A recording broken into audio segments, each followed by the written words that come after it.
a very, very difficult day, both professionally and personally, when you have to go through something like this and understand that professionally, the person that hires you and your staff and is responsible for every player maybe not being there, but certainly the last contract that they signed, loses his job because of the performance of the people that he put in place to do the job. And clearly that responsibility to perform is on the players and on the coaches. I have not come off my expectations from our hockey team, so I understand that we did not meet our expectations to this point of the season.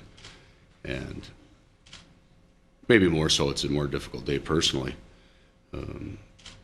because you, in intense environments, you have you bond and you form relationships that aren't even normal. You count on each other so much for their support and as a coach-GM relationship, the guidance that you need from each other on a daily basis, and put it into this market as well, and the intensity of that. Then you have a friendship and certainly a feeling that you want to look out for someone and do what's best for them, and having them lose their job again because of your performance, it's very, very difficult to take the. So you will try desperately to look for the positives, and for me it was John's example and leadership through difficult times was just something to see, and I don't think you get to see it unless you're on the inside. Clearly the scrutiny and the focus has been intense, and he understood that, and but was an excellent example, always there with support, and open with his with his convictions and what he believed in about the hockey team, and an absolute pleasure to work for, completely and totally. I'd like to congratulate Mr. Fletcher on his position. Looking forward to working with him and moving forward. So, you have questions that you would like to ask, feel free.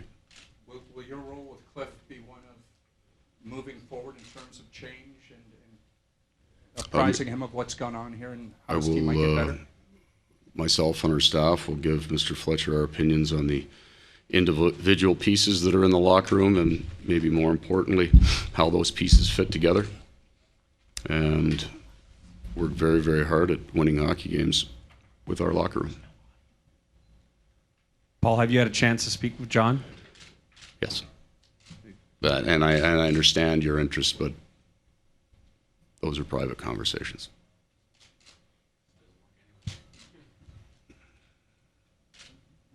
Paul, was there, you knew what was going on over the past couple of weeks, the kind of debates that were being discussed. Cliff said today that you'll stay through at least for the rest of the year.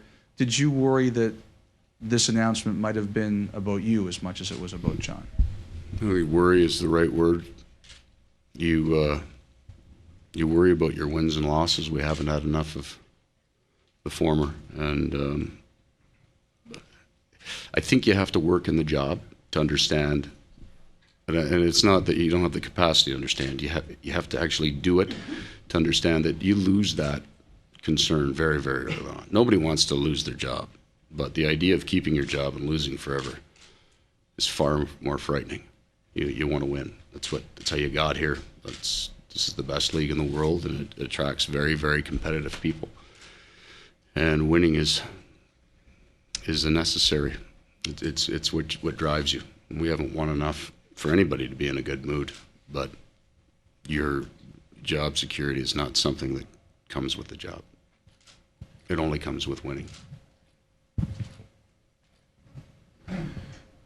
Paul Cliff says you have the job until the end of the year.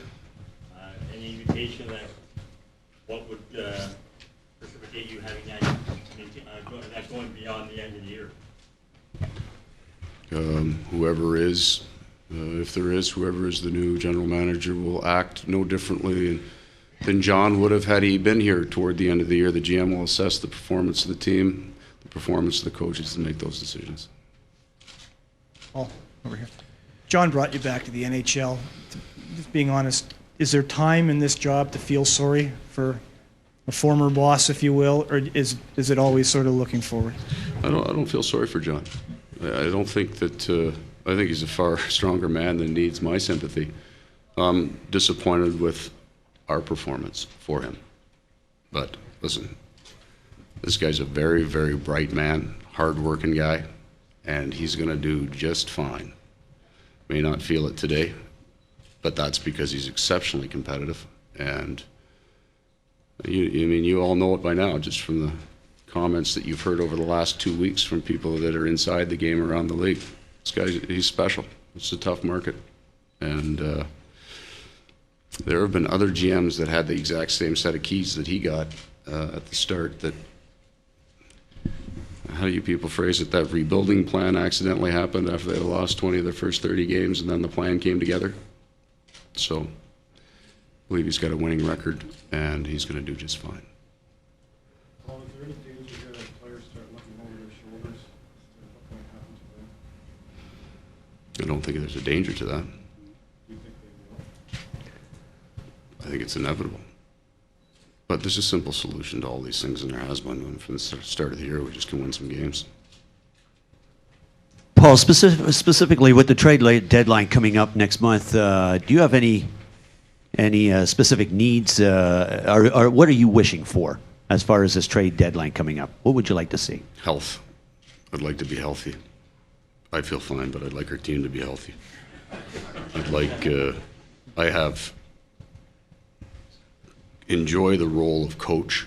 I enjoy giving my opinion. I have very strong opinions about players and their character and how they fit. But look forward to coaching the locker room as fit. And I don't, that's their job.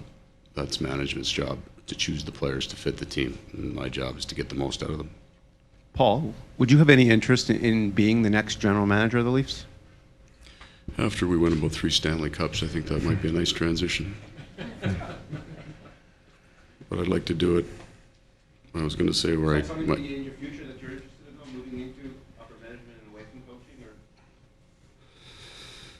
I think being that I got into it so young, there's probably a natural progression that's going to happen as soon as I've